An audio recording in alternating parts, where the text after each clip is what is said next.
കനിവ് പറ്റാത്തവരുടെ കാരുണ്യത്തിനായി ചെന്നൈയിലെ ഹോട്ടൽ മുറിയിൽ കഴിയുന്ന ഒരു 14-കാരിയുണ്ട്.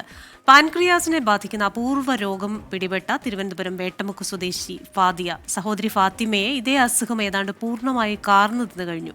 10 ദിവസത്തിനകം പാൻക്രിയാസ് മാറ്റിവെച്ചില്ലെങ്കിൽ ഫാദിയയുടെ ജീവനും അപകടത്തിലാകും.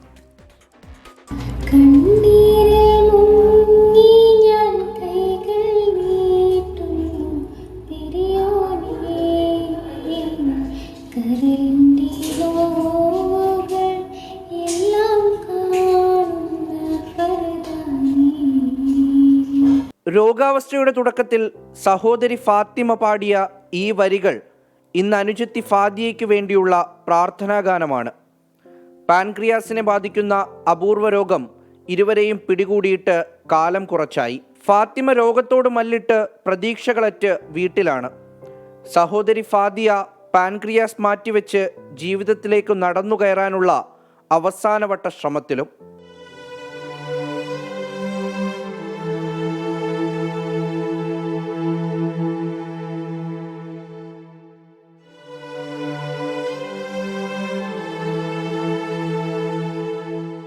ശരീരത്തിൽ ഷുഗറിൻ്റെ അളവ് കുറയുന്നതാണ് രോഗം.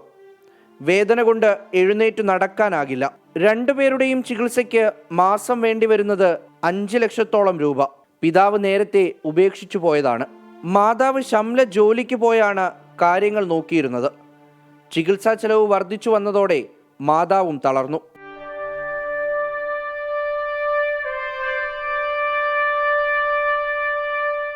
ട്രാൻസ്പ്ലാന്റ് പറഞ്ഞേക്കുവാണ്. അതിന് വലിയൊരു തുക ആവശ്യമായിട്ടുണ്ട്. എനിക്ക് ആരുമില്ല. അപ്പോൾ ഇത്രയും വലിയൊരു തുക ഇത്രയും നാൾ തന്നെ കുഞ്ഞുങ്ങൾ രണ്ടുപേരുടെയും ട്രീറ്റ്മെൻറ്റുമായിട്ട് ഒരു മാസം 4-5 ലക്ഷം രൂപയോളം ചിലവുണ്ടായിരുന്നു. അപ്പോൾ പലരും സഹായിച്ചിട്ടൊക്കെയാണ് മുന്നോട്ട് പോയത്. ഞങ്ങളുടെ ദൈനംദിന ചിലവ് പോലും മറ്റുള്ളവരുടെ സഹായത്തിലാണ് നടന്നു പോകുന്നത്. ഇപ്പോൾ ഇത്രയും വലിയൊരു തുക എൻ്റെ മോളുടെ ജീവൻ രക്ഷിക്കാൻ വേണമെന്നുണ്ടെങ്കിൽ മാത്രമേ അവൾക്ക് എല്ലാ കുഞ്ഞുങ്ങളെയും പോലെ അവളുടെ ജീവിതം നടത്താൻ പറ്റുള്ളൂ. ചെന്നൈയിലെ വിദഗ്ധ ഡോക്ടർമാരുടെ സംഘമാണ് ഇപ്പോൾ ഫാദിയയെ ചികിത്സിക്കുന്നത്. 10 ദിവസത്തിനകം പാൻക്രിയാസ് മാറ്റിവെക്കണം.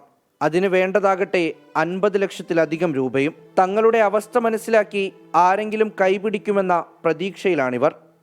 24 ചെന്നൈ. സുമനസുകളുടെ സഹായം തേടുകയാണ് അവർ. കഴിയുന്നത്ര സഹായിക്കുക എന്നാണ് പറയാനുള്ളത്. വലിയൊരു തുകയാണ് വേണ്ടത് സർജറിക്ക്.